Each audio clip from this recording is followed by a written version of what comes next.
We are going to be hearing next from our friend Chris, and this is a presentation on 2D animation in Spine.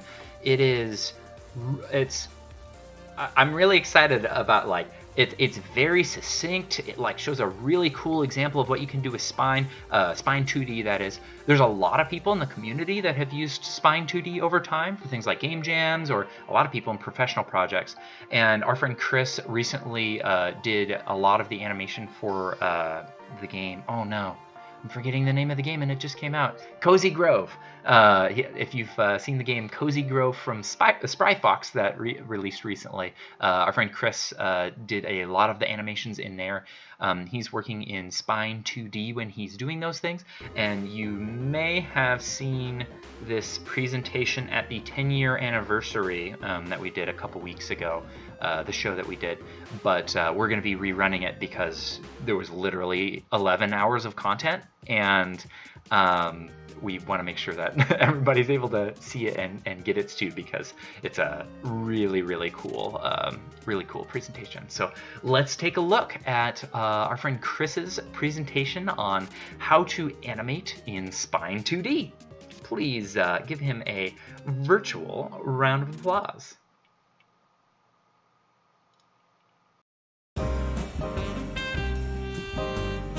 Ahoy and welcome aboard.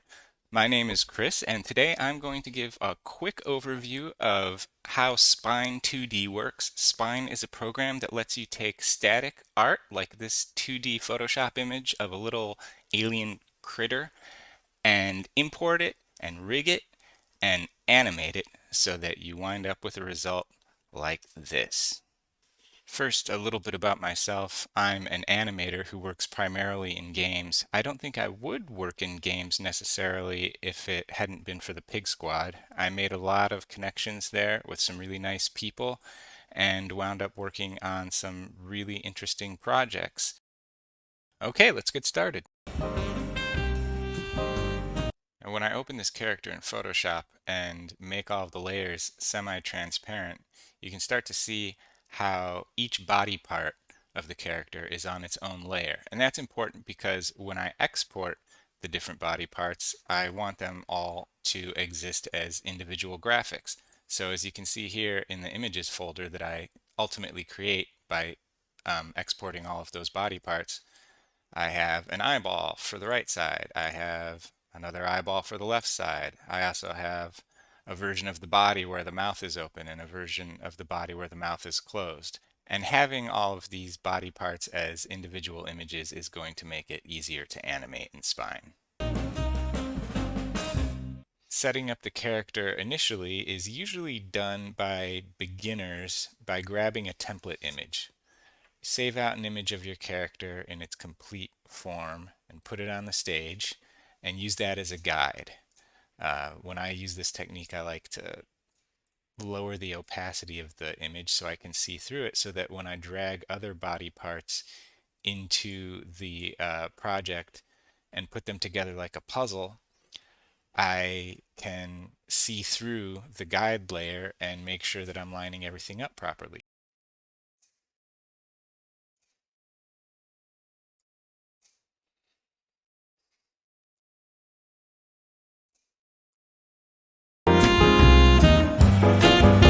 All right, I am now ready to begin rigging, which is a pretty simple process.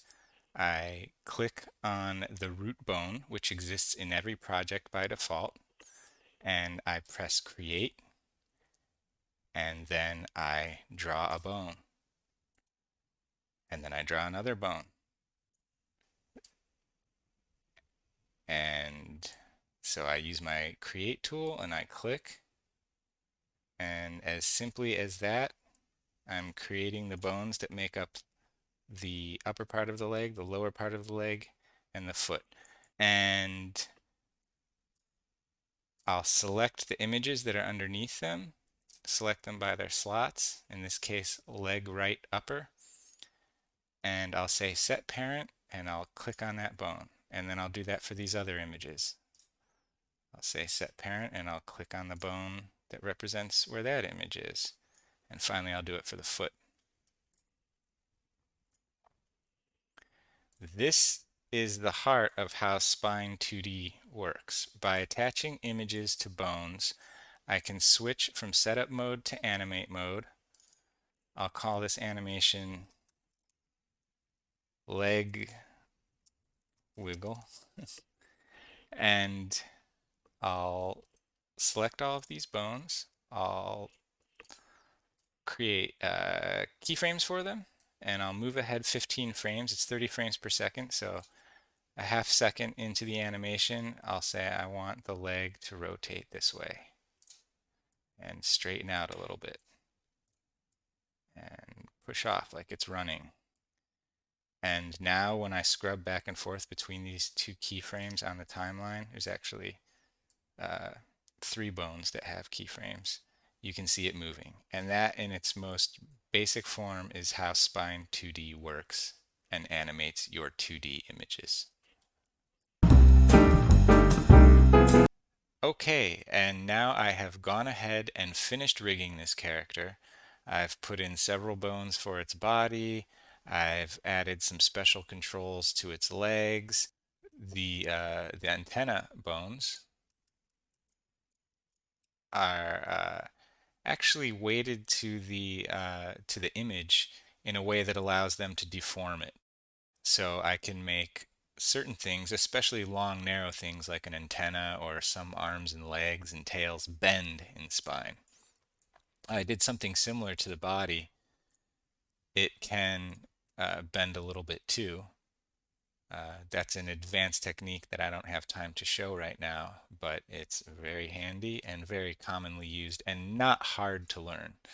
And with the legs, I've added IK or inverse kinematic constraints, which allow you to move the leg by moving the foot instead of by rotating each of the individual leg bones. And this is really handy when you've got a character standing someplace or walking or running, and the position of the foot is more important than the bending of the legs.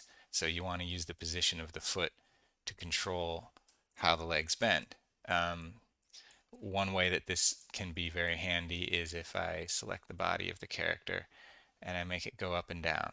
You know, maybe in his idle animation, or I should say in its idle animation, it bounces up and down a little bit while it's breathing.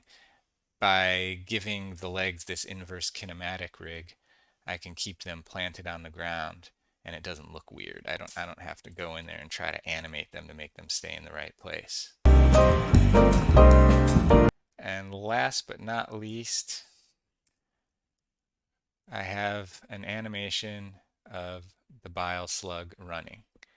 And I did a duplicate animation where, just to kind of help visualize what it would look like in a game, I moved the root bone to the side so that it looks like it's actually running. And that is a finished piece of animation. I'll turn on the bones so you can see what's going on. Um, the body is bouncing up and down with this special control that I put in there just for making the body go up and down. Those inverse kinematic controls are being used to make the legs stretch like it's really running with all of its might and pushing off the ground as it goes. The the body bones are actually rotating a little bit to show the effort that it's putting in with each step. It's just pushing forward as hard as it can, and as the head pushes forward, the tail pushes back. Um, there's a little bit of scaling going on to make the body squash ever so slightly with each step. Like this thing has kind of a jelly-like quality to it. It's a very organic shape. It's not very stiff. I even gave the eyeballs a little bit of squash and stretch that happens as they go up and down, just to show that they're not totally rigid. They're made of some kind of organic matter. And the antenna or feeler, as it's sometimes called, is tilted way back to show that this thing is really going full speed, and it's got the wind in its eyeballs, and it's it's it's flopping a little bit to show that it's it's not a perfectly stiff thing, that it's a floppy appendage.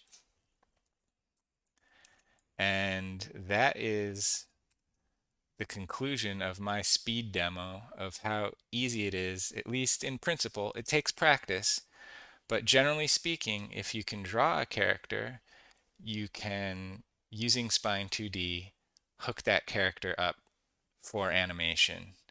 And then making good animation is just a matter of practicing your animation skills.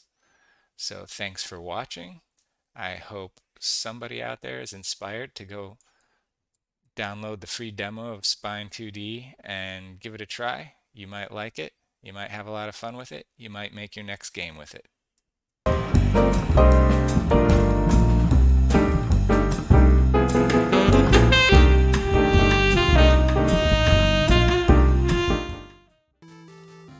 Alrighty.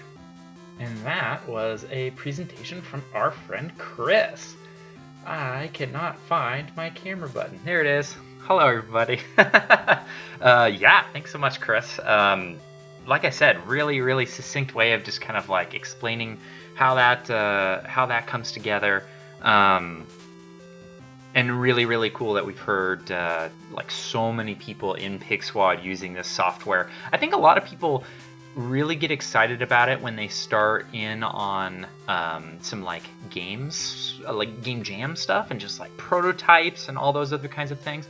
But then like sometimes their games like really take shape, and they get like a style when they start doing that. And like as Chris was mentioning, like he just started getting animation jobs, and being able to work on something like Cozy Grove was his kind of trajectory since starting working with PIGSquad about 9 years ago, and all those kinds of things. So yeah, just really cool. Really happy that he was able to show that off. There are other tools for 2D bone-based animation. I think one thing that a lot of people really like, answering a question in chat here, one thing that a lot of people really like about Spine 2D is that with, oh, Gortz is here in chat. If you have any questions for him, feel free to ask. I guess I'll ask you this question then too, Gortz. Is there a reason you like using Spine instead of other 2D bone-based animation systems? And I know that from a personal perspective, I do know that a lot of people in PIGSquad kind of like just started using it, and because people started talking about it, people were able to kind of tutorialize each other. I know that it is also a popular tool in some studios, so it's really nice to be able to kind of just pick up what the studio is already using. But honestly, that's kind of like a testament to what people are using in the community, and kind of a testament to what we're doing here with Talent Talks right now, is that people have experience with these things and are able to kind of help guide each other and help look over each other's shoulder and all those other kinds of things. So yeah, Gortz says that Chris Gortz says that it's easy to use and has really great support. And it sounds like its features are always being added to it. It's always being updated, which is extremely helpful for software like that, especially if you're wanting to use something long term. Well, cool. Yeah, thanks, Chris. I'm glad we were able to rescreen that for everybody tonight.